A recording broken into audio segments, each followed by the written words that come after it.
Good morning, everyone, and welcome back to this week's episode of the Digital Law Podcast, brought to you by Digital Law and produced by Anson Evaluate.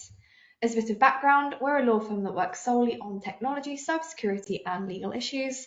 And in each episode, we look at stories in the law-based digital technology from around the world, with a specific emphasis on data protection and cybersecurity. I'm Amelia Davies, an apprentice solicitor at Digital Law UK, and I'm joined by my colleague Peter Wright. We're just going to run through some of the news stories that have been coming up this week. So I'll pass over to Peter to introduce himself, and then we will get started. My name's Peter. I'm a solicitor and the managing director at Digital Law. And we've got, even though it's only a week on from our last episode, quite a few things to update you on. So I'll pass back to Amelia to kick us off. Thanks, Peter. So kicking off with one of our big hitters, we are looking at TikTok. And TikTok has been given 24 hours to respond to the European Commission over a version of the app which pays users for viewing videos. So TikTok Lite launched in France and Spain this week, and it says it does not have plans to launch the app in any other countries in Europe. So essentially how the app works is the fact that it's a slimmed down version of the normal platform. So Lite task and rewards feature pays users the equivalent of a few pence per day for watching videos and engaging on the app. And so the European Commission has asked TikTok for details on the risk assessment carried out before launching the feature. And this is because it has some real concerns in terms of the impact that this TikTok Lite could have on children, mental health, and addiction. I certainly think it does raise a lot of red flags. It does, and I think it's interesting whether just those few issues you ran through at the end there, maybe just saying about the issues around mental health, addiction. These are things that have issues that have been laid at TikTok's door due to its phenomenal success in the West, in the European and US and British market, where it really is the app now that the under 16s seem to very much want to watch and enjoy. It's very much the older grey users, people like me that are still on Facebook and Instagram, and very much TikTok seems to be the thing that the newer users want to use. It's all video, it has the incredibly powerful algorithm. I've heard it described as television on steroids when trying to explain this to older people in terms of what it is and how it works. And yes, it has been. There is this sort of increase, certainly in the UK, of young people being signed off with stress and anxiety, and a lot of issues over that have been laid at TikTok's door. Now, the idea of this TikTok Lite is that, as you say, people are being paid pennies. It's 85 pence per day. Wow. Or about €1 that you can get for watching TikTok. It's not that you'd spend all day on there. They cap it and say the maximum daily screen time is 1 hour. Right, okay. If only they capped the rest of the use of the app at 1 hour, I think that would make a lot of people happier. It's the fact that you can sit on there for hours and hours and hours. Right, okay. Or apparently you get school kids spending all night on TikTok and then coming into school and falling asleep. Yeah, and then so we're looking here at the fact you'll get 85p, which in terms of the UK reference point, I mean, so you can basically buy a Freddo. Yes, but it's the fact that I remember that going back in my day. But if you are a kid and you pocket money, etc., 85 pence per day, that would add up to sort of a good £5-6 by the end of the week. Yeah. That's what I used to get for washing the car. So if you can get that, that means indeed it's keeping you in Freddos, or the ability to go and buy whatever it is that you want, you can save up, and it's giving basically. With an amount like that, does it really make any difference to an adult? No. Does it make a difference to a kid? Yes. Yeah, but then it's that reinforcement, the fact that you are looking at these videos, this online content, which obviously TikTok is collecting data from this content, and I think that's another point that's not necessarily outlined in this article, is the fact that actually TikTok will gain a lot of data from this exercise. And one of the big problems is the fact that, like you've just expressed, it's going to be children that are going to want to take advantage of this. Yeah. So it does create quite an interesting problem that TikTok's going to have to handle. Yeah.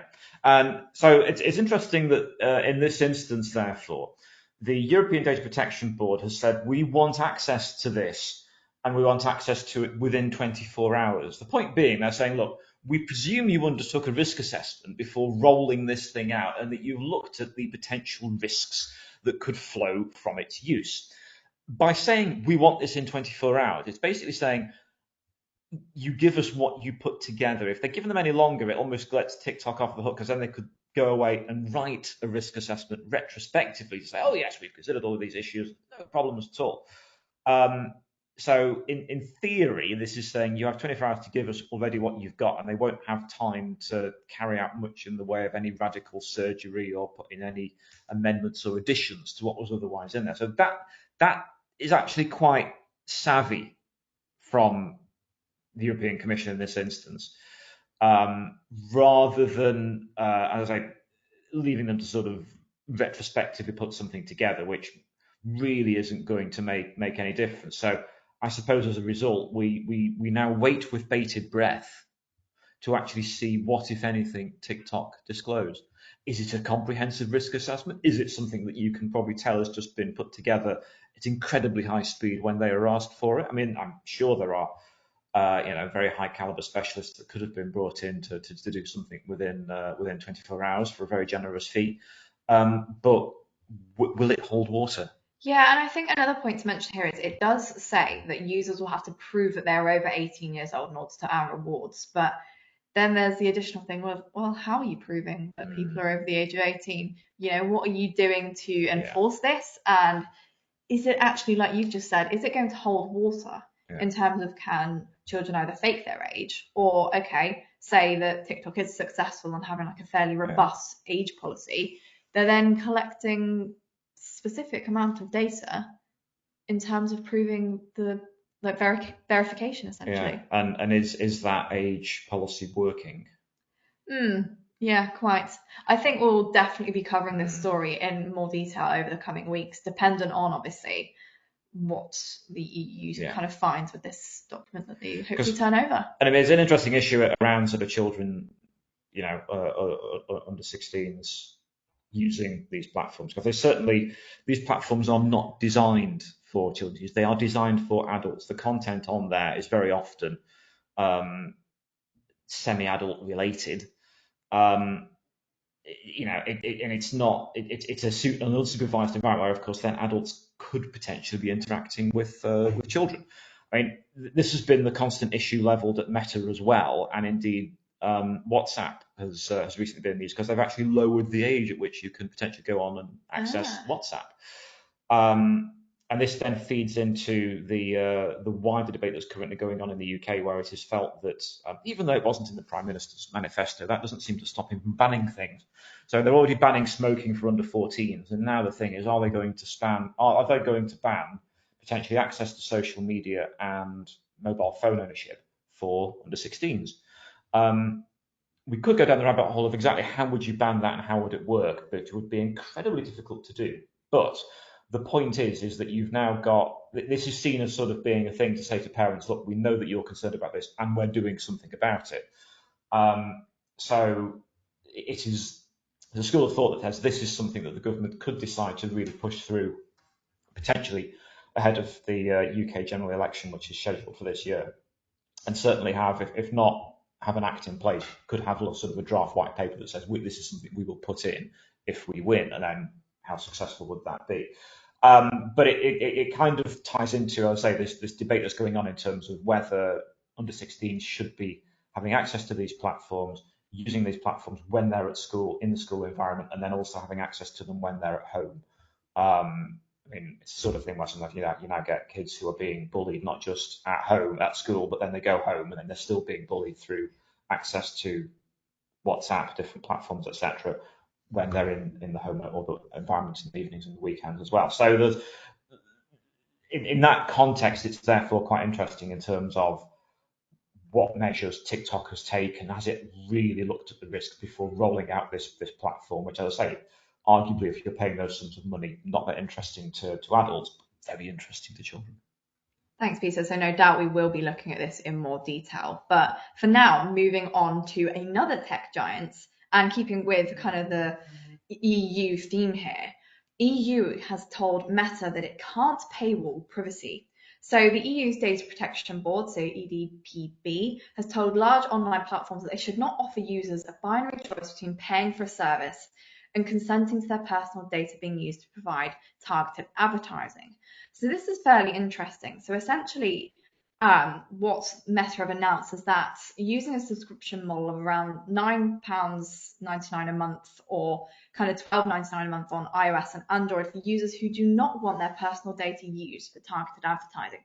So essentially, in a nutshell, you'd have to pay for privacy on Meta apps, which kind of defeats the whole object of privacy by design. And there's just a lot to unpack. That there is. So in short, there is the feeling here that it should be that data subjects in the EU have the right to say, I do not consent to my data being used in this way, and I should still be able to access the platform without any detriment.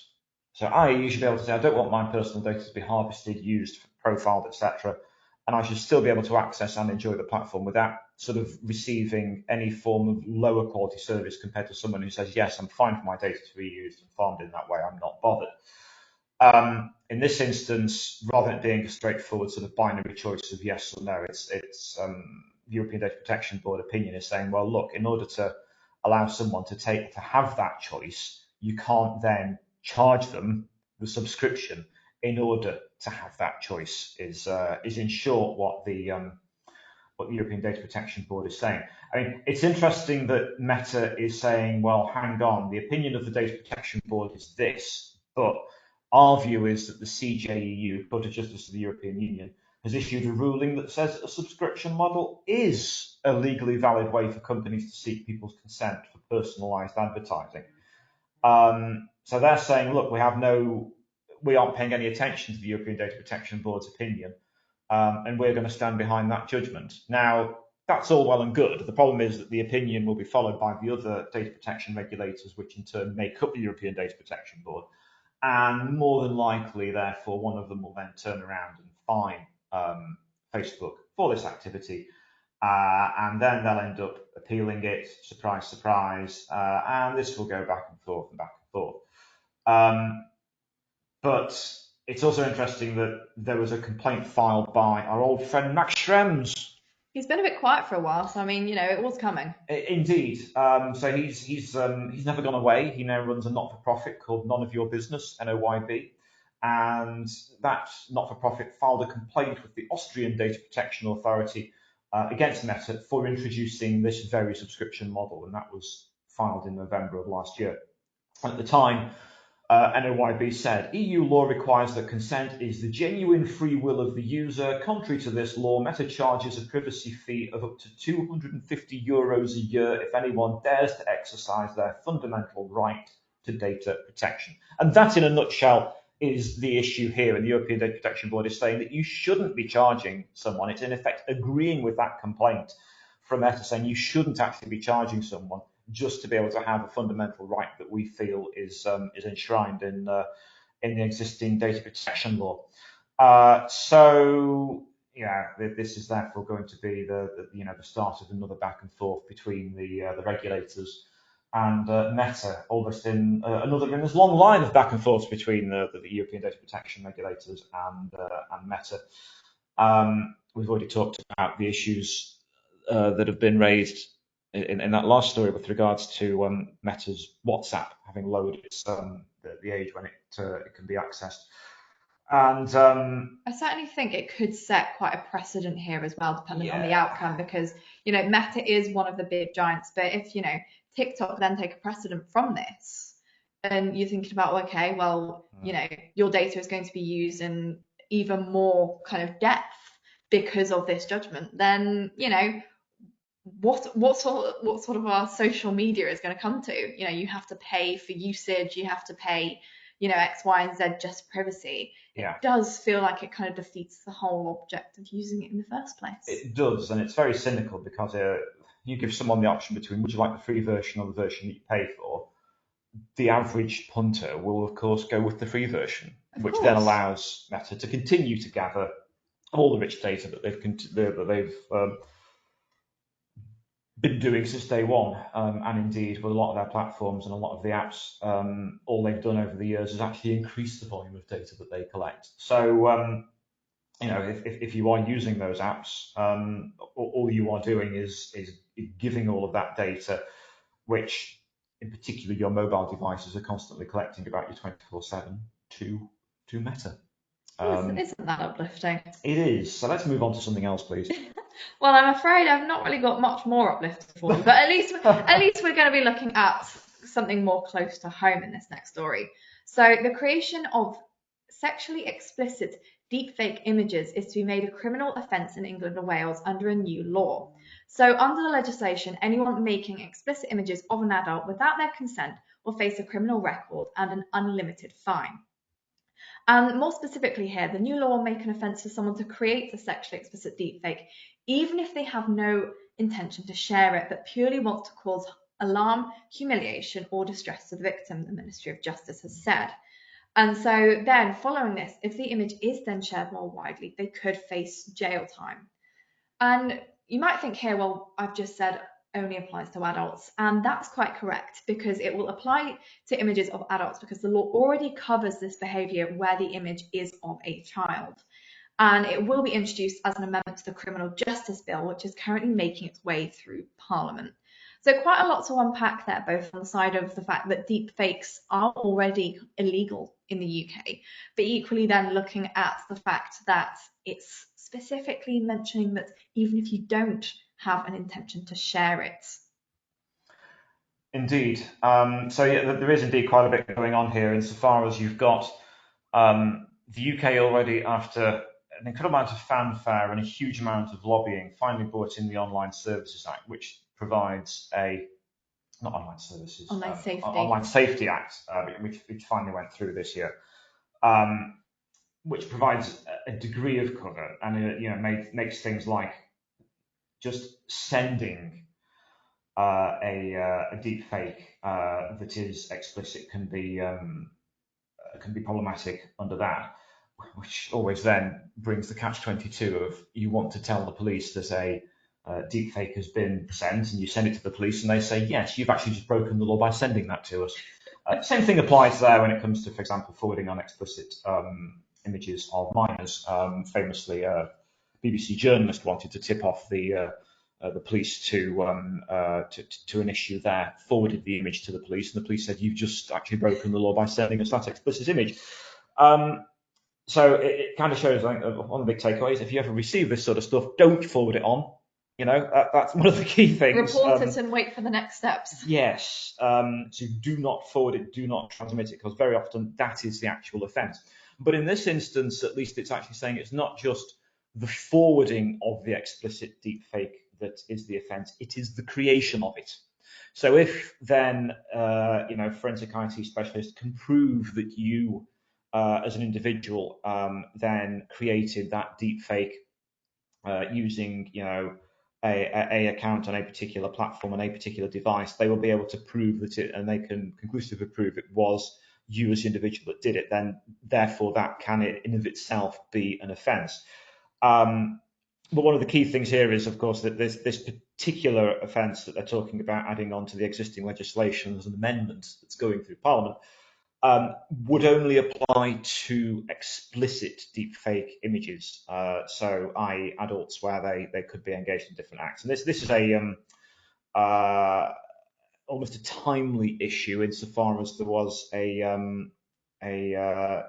TV presenter this week who has talked of her shock at finding that there was a deepfake circulating online.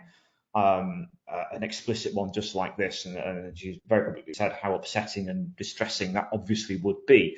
It's due to issues, to well-documented instances like that happening. I think also there's been a Love Island contestant where a similar thing happened, and they've talked about that. So it is the increasing commission of these things that's therefore leading the government to act in this way. I think deepfakes is certainly something we're going to be covering more and more, and we have previously spoken about this on the podcast. And actually, our next story is also centering around deepfakes, and specifically here, We're looking at deepfakes of young women, allegedly members of the Le Pen family, promoting French far-right parties. And these went viral online, escalating the debate around the effectiveness of content moderation ahead of EU elections in June.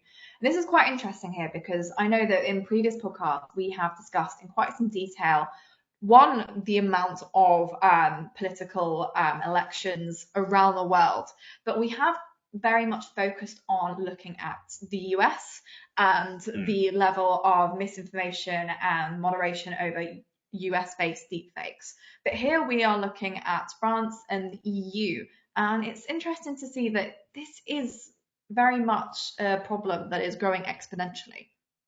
Yes, so there have been those well-publicized instances of deepfakes already permeating into US politics, where voters end up believing things that are circulated online that very often are not true. One of the first examples of that was a video purportedly of Barack Obama saying rather unpleasant things about Donald Trump when he was president, and it turned out that that was an entirely deepfaked video. It didn't stop people watching it and believing it. As is often the case, there is the old adage of, that the lie is halfway around the world while the truth is still lacing up its shoes. And it's a similar scenario here, the idea being that now you have deepfakes that can be very rapidly shared on platforms like the aforementioned TikTok, Meta's Reels, etc. So these things can be, as people watch them with incredulity and laugh and comment about them, they become popular, they're then shared even more and more widely. And sometimes the fact that I hang on this is a deep fake, even if it's sometimes quite obvious, ends up sort of almost falling by the wayside. And in the meantime, the image becomes very, very popular and very widely seen. So then, of course, does come to the issue around content moderation. At what point should be possible for a platform like TikTok to think, actually, hang on, this video is going viral. It's being seen multiple times. Our algorithm is actively promoting it and pushing it to fresh tranches of users every hour. But at what point should a moderator step in and go, actually, this is a deep fake, and therefore we should not therefore be propagating this image or this video that it is reasonable to construe that people might be viewing and thinking that this is a true video. Though in this instance, I believe it was, from what they said, it sort of seemed fairly obvious that it was a sort of parody of a video that other influencers had put together with the faces fairly badly sort of deep faked onto the bodies, but still. I think you would have needed a fair amount of suspension of disbelief to think that the thing was genuine, but nonetheless, it still went viral. And the fact that it's still happening as well, and while this is just one example, it does kind of raise the question that if you've got someone with a lot more money and potentially nefarious purposes creating very good deepfakes, it could provide more of an issue and have more of an impact if you're looking at something and actually you think, well, actually this does look real. And that's then where you have got this problem of content moderation, because it's like, well, where do you draw the line at what's real and what's fake? And again, this continues to be a very live issue when we are in this sort of year that I think ordinarily we'd be calling a celebration of democracy, with countries around the world going to having general elections and engaging in the great act of democratically telling existing leaders where to go and bringing in some new ones who are probably equally bad. But the point is that it's the idea of people being manipulated potentially by these sorts of deepfakes, by these sorts of viral videos, and potentially being manipulated into casting a vote differently, whether they are sort of in on the joke and realise it's a deepfake or not. And that's really at the heart of this, and therefore it's what if anything are platforms going to do when it comes to that level of moderation? And in particular, this is an issue, a live issue in particular for a lot of the big platforms, given that they are now regulated in the European market by the EU's Digital Services Act, which does require that an element of content moderation is undertaken, that efforts are made to start to actually spot stories that may be speech marks, fake news, close speech marks, and to make sure that falsehoods are not wrongly circulated. So it is a live issue. It can have very real consequences when you do have, as I say, big elections in democracies. And this is just a further example of that, of deepfakes potentially influencing politics. And in this instance, there isn't, it's not a live issue in France with a general election this year, but it's still an example of what can happen. Thanks, Peter. So moving on to our next story, and we are taking a look at the ICO, and I think at least once a week we cover one of these stories. And this time we are looking at a housing association, and they've been reprimanded for exposing personal information through an online portal. And so they have been reprimanded, and this is the Clyde Valley Housing Association in Lancashire, after personal information was accessible to other residents through the online customer portal. And so this portal was first launched in 2022, and a residents discovered they could access documents related to antisocial behaviour and view personal information about other residents, including names, addresses, and dates of birth. So, the resident then called the customer services at Clyde Valley Housing Association to flag the breach. But the main issue here is the fact that concerns were not escalated, and therefore the personal information remained accessible for 5 days. And following a mass email to residents prompting the portal, 4 more residents reported the same breach, and the new system was suspended. So, Peter, what is the significance here of the reprimand being issued over potentially a fine? So, what is a reprimand? A reprimand is a thing that the UK Information Commissioner is becoming increasingly fond of. The idea of, I will reprimand you, and that means that you're reprimanded, and your name goes onto a list, and it stays on that list, and we know it's in place, and we'll monitor you, and blah blah blah. Interestingly, it's not a piece of enforcement that's covered at a statutory level within the UK Data Protection Act or within UK GDPR. UK GDPR famously allows for big fines, but of course you can appeal a fine, as has happened previously. Big fines have been announced and then end up being watered down for various reasons. But you can't water down a reprimand.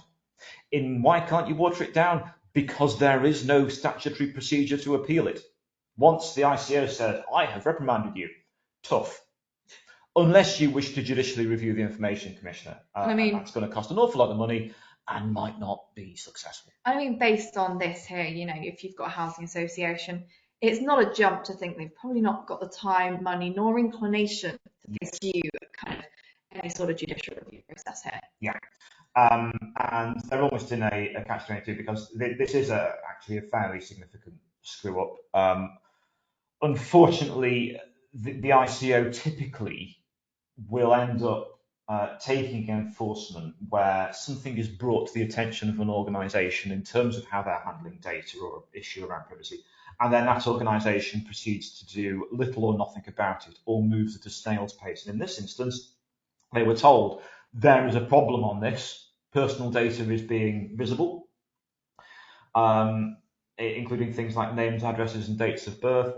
And the authority didn't do anything about it. And indeed, rather than doing anything about it, they then emailed everyone and said, oh, look, this thing's up now, why don't you come and take a look? And which led to even more people reporting, hang on, we can see personal information on here. And so it's the fact that something was reported, but didn't do anything about it.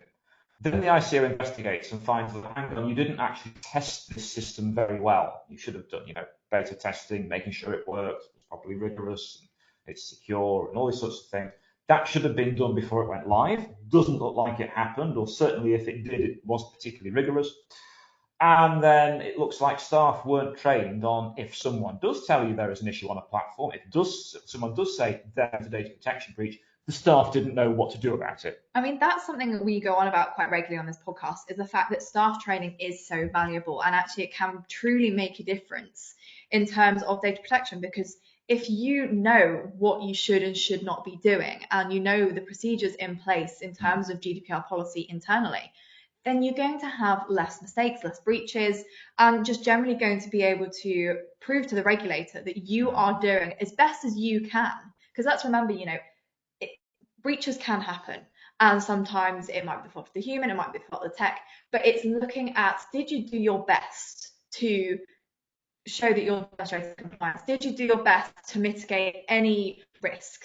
And that's the main point here. Exactly, and it's in this instance where we also talk, when it comes to training, we also talk about you want training that is appropriate for the role that someone has. So if your idea of data protection training is you just bore everyone to death with a video about data protection, that's not going to necessarily mean that someone knows if there's a breach who you should report it to. Very often, if people just get generic training, they'll go, oh yeah, it's a data protection thing. They won't necessarily know, well, whose responsibility is it? If they've just seen a generic video, they might go, oh yeah, well, that's data protection, that's someone else's problem, that's IT, that's compliance, they'll get on with it. And they won't even think, oh, I need to tell them about this. They'll just go, oh, someone else will pick that up, it's not my problem. Yeah.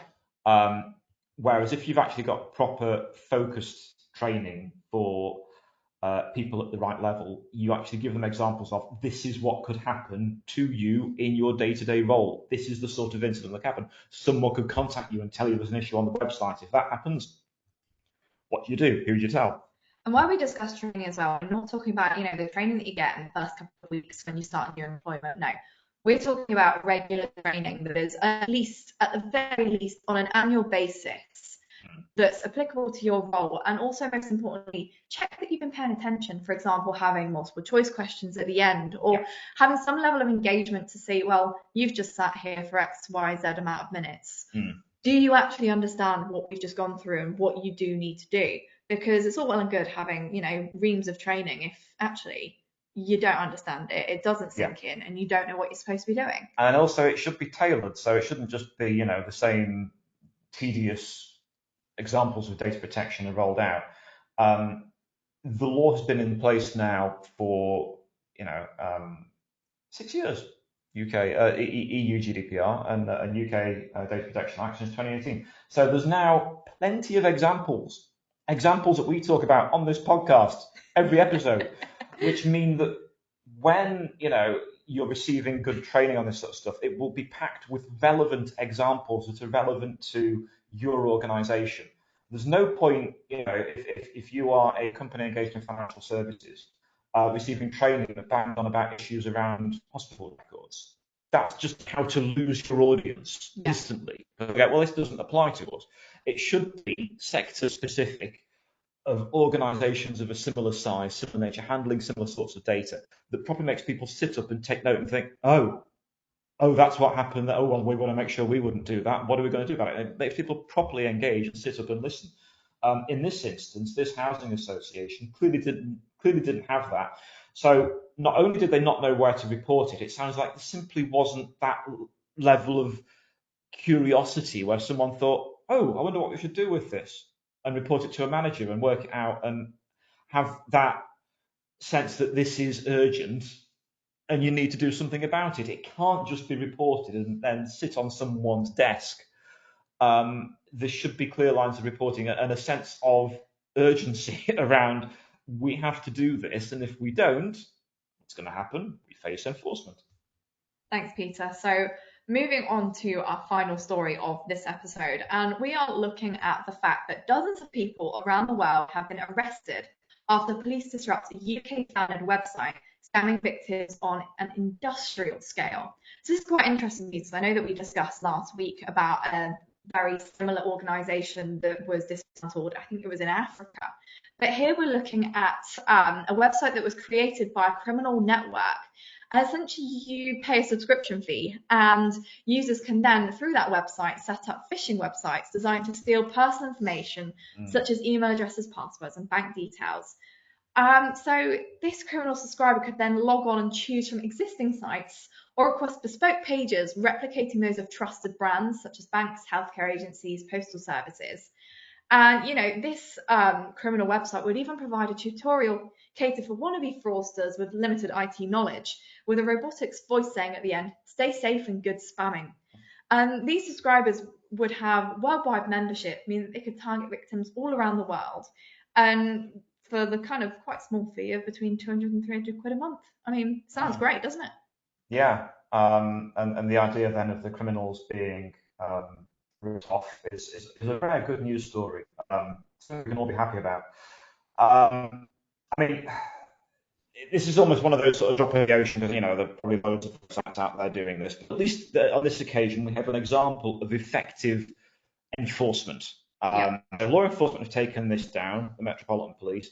Not only that, but then it looks like um, details were then shared with UK Border Force, and they actually ended up picking up people all around the world, including people that were sort of flying into airports at Manchester, Luton, Essex, and London. So for once, it looks like Border Force was given the information, was able to accurately screen people as they came in, and then pick people up as they scanned their passports, and were able to say, "Oh, we'd like to have a chat with you. Come into this room." And that meant that they were actually picked up as they then were probably flying all over the place, spending the ill-gotten gains they got from defrauding people.